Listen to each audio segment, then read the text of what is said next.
നഗരസഭയിൽ Kudumbashree CDS ബാലസഭ LED ബൾബിന്റെയും LED ട്യൂബിന്റെയും നിർമ്മാണത്തിൽ പരിശീലന പരിപാടി സംഘടിപ്പിച്ചു. LED ബൾബിന്റെയും LED ട്യൂബ് ലൈറ്റിന്റെയും നിർമ്മാണത്തിൽ കുട്ടികൾക്കായി സംഘടിപ്പിച്ച ഏകദിന പരിശീലനം ശനിയാഴ്ച നഗരസഭ കോൺഫറൻസ് ഹാളിലാണ് നടന്നത്. നഗരസഭ വൈസ് ചെയർപേഴ്സൺ സിന്ധു ഗണേശൻ അധ്യക്ഷയായ ചടങ്ങിൽ മുനിസിപ്പൽ ചെയർമാൻ KK ടോമി പരിശീലന പരിപാടി ഉദ്ഘാടനം ചെയ്തു. ലോകത്തിന് താങ്ങാൻ കഴിയാത്ത രീതിയിലുള്ള ഈ വേസ്റ്റ് ആയിട്ട് മാറിക്കൊണ്ടിരിക്കുകയാണ്. ആ ഈ വേസ്റ്റ് റീയൂസ് ചെയ്യുന്ന പ്രവർത്തനത്തിലാണ് നിങ്ങൾ ഏർപ്പെട്ടിരിക്കുന്നത്. അപ്പൊ നിങ്ങൾ ഈ വേസ്റ്റ് റീയൂസ് ചെയ്ത് നിങ്ങളുടെ സമൂഹത്തിന് ഏറ്റവും മാതൃകയാവുന്ന ഒരു പ്രവർത്തനത്തിലാണ് നമ്മൾ ഏർപ്പെട്ടിരിക്കുന്നത്.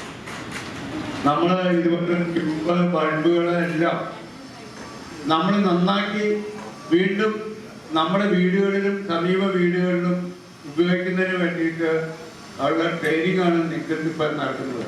വികസനകാര്യ standing committee chairman KA Noushad സംസാരിച്ചു.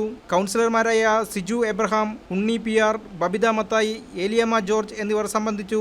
എക്സാറ്റ് ട്രെയിനിംഗ് ടീം അംഗം മക്കാർ PP ആണ് കുട്ടികൾക്കുള്ള പരിശീലനം നൽകിയത്. CDS ഉപസമിതി അംഗങ്ങൾ, CDS മെമ്പർമാർ, അക്കൗണ്ടന്റ് എന്നിവരും 31 വാർഡിൽ നിന്നുള്ള ബാലസഭ കുട്ടികളും പങ്കെടുത്തു. News desk KCV news.